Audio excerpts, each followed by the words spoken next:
Halo, assalamualaikum semuanya. Hari ini itu sekitar jam 7 pagi aku mau pergi ke hotel guna menghadiri parenting menjadi malaikat penjaga cahaya. Aku mengikuti kelas trainer kebanggaan Kak Yawan karena aku punya anak umur 4 tahun dan aku juga menjadi guru TK sekarang. Jadi aku melatih diri aku sendiri bagaimana caranya menerapkan pola asuh anak dengan baik agar aku lebih mencintai anak-anak dan lebih telaten ngurusnya. Oke moms, sekarang aku sudah sampai. Ternyata aku kepagian ya moms. Kebetulan hari ini tuh hari Minggu, jadi masalah di rumah suami aku yang handle.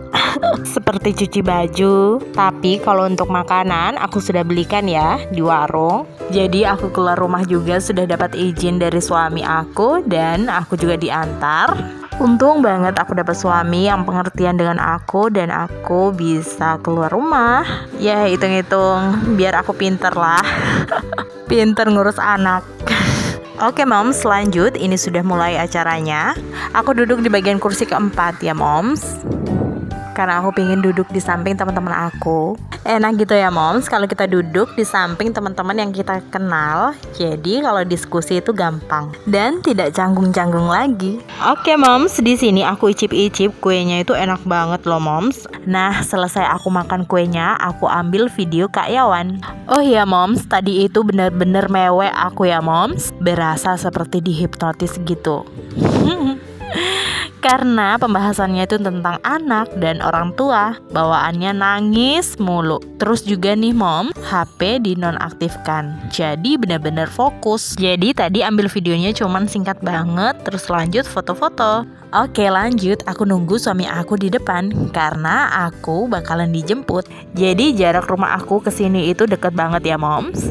Nah ini suami dan anak aku, lanjut aku balik ke rumah. Ini bener-bener panas ya moms, panas banget di luar sini. Ini sekitar jam 1 siang ya moms. Aku kasih lihat penampakan di depan rumah aku ya moms. Aku belum buat teras rumah dan untungan di depan ada pohon mangga yang besar. Jadinya dingin gitu. Terus juga di depan ada parit. Ini airnya langsung ke sawah ya. Tapi paritnya itu jadi pembuangan sampah gitu ya moms. Terus di sebelah sana ada pohon kelapa dan sudah berbuah. Jadi enak gitu ambilnya karena pendek. Oke lanjut. Aku tadi juga sudah sempat tidur siang dan waktunya aku sekarang mau melipat baju. Maksudnya baju yang di dalam lemari ya moms. Tapi sebelumnya aku mau mendengarkan ceramah dulu agar lebih semangat gitu. Terus beres-beres yang ada di depan mata nih. Ini tuh bekas tadi malam ya. Di sini ada RPPH, RPPM, dan buku. Ayo, siapa di sini yang pernah jadi guru PAUD atau sekarang lagi kerja jadi guru PAUD?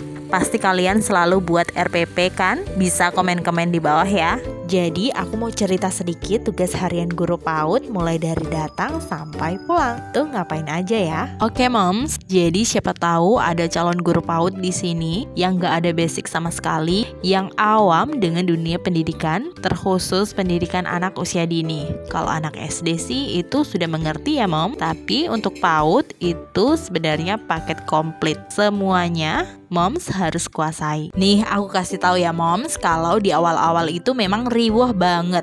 Kayak kita itu ya Allah, astagfirullahaladzim. Bener-bener kita itu ngelus dada ya moms. Karena bukan basicnya. Suara anak di mana-mana. Dan itu benar-benar terjadi.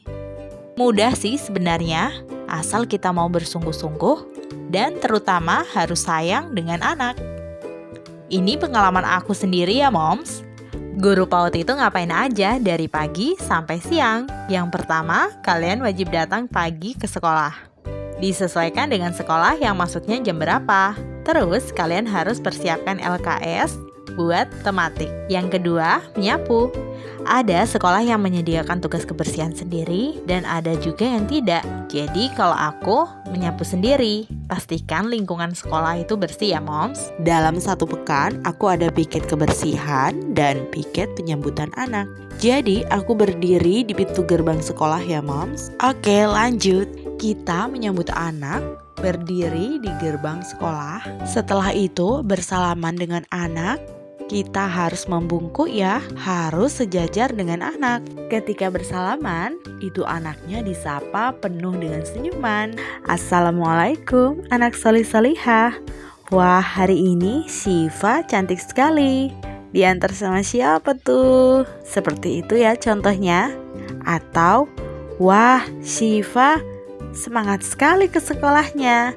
Pinter. Nah, selanjutnya ketika sudah jam masuk, oh iya, informasi untuk sekolah yang islami gitu biasanya anak sholat duha dulu. Kalau di sekolah aku ada yang piket untuk menuntun bacaan sholat, dan ada yang mengawasi anak agar ketika sholat itu tidak main-main. Istilahnya guru bantu gitu ya moms. Kalau tidak ada bisa ditaruh tasnya dan anak bisa langsung bermain. Setelah itu anaknya baris, menyanyi, baca doa, kemudian masuk kelas. Biasanya hari Senin itu anak periksa kuku, terus gurunya mengucapkan salam. Nah, pas masuk kelas, kalau di sekolah aku masuk tahfidz, murojaah, tilawah sampai jam makan. Nah, itu hanya contoh, bisa juga seperti yang lain. Nah, masuklah pada tahap pembelajaran.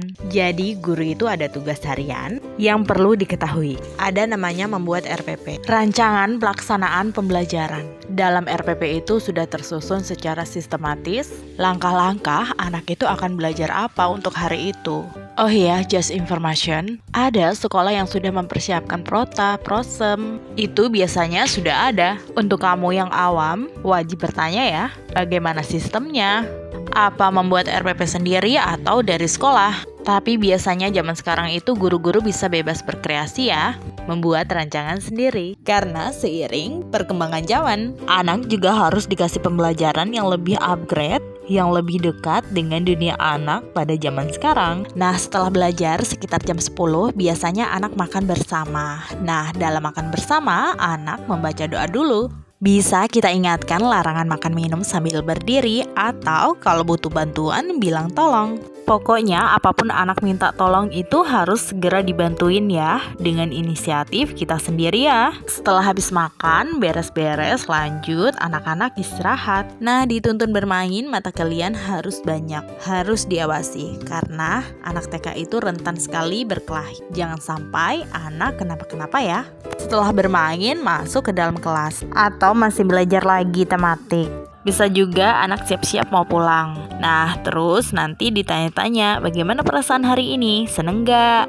Terus ya dikasih pesan-pesan untuk besok hari. Oh iya, biasanya di jam-jam gitu ada anak yang mendadak mau pup, mau pipis. Di sini kalian menuntun perlahan anaknya diajari secara mandiri. Karena usia PAUD ya. Ada juga anak yang sudah mengerti. Misalnya, ibu, aku pingin pipis. Nanti ibu guru bisa tunggu aku di depan toilet saja ya. Biasanya ada anak yang seperti itu karena sudah diajari dari orang tuanya. Nah, karena sudah selesai, biasanya kita tidak boleh langsung pulang ya.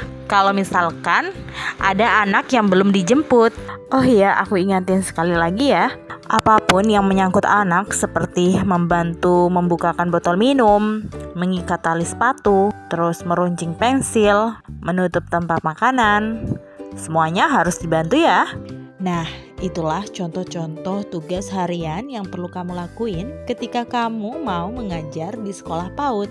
Oh iya, dan ingat bahwa biasanya kita nggak bisa pulang kalau anak PAUD belum pulang semuanya. Jadi nggak bisa ya ketika tinggal satu anak yang belum dijemput, kita mau pulang semuanya.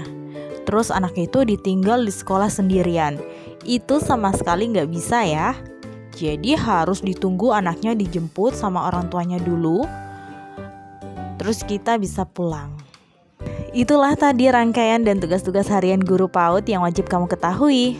Jadi sudah tergambar ya, kalian mau ngapain? Gak kaget ketika kalian mau bekerja sebagai guru PAUD. Dan perlu kita ketahui juga ya, guru PAUD harus memiliki sikap santun. Karena untuk pendidikan anak usia dini atau PAUD, kita lebih menitik beratkan pada pendidikan karakter ya. Oleh karena itu, kita sebagai pendidik harus menjadi teladan dan contoh bagi anak-anak. Bagaimana cara bersikap, menghormati orang lain, sehingga mempunyai karakter dan budi pekerti atau akhlak yang baik, sehingga anak-anak bisa meniru dan mencontohkan hal-hal yang dilihatnya. Tentu saja itu dimulai dari kita ya, sebagai pendidik di sekolah. Nah, itu penjelasan dari aku ya. Mungkin teman-teman ada ide, boleh komen-komen di bawah ya. Love you.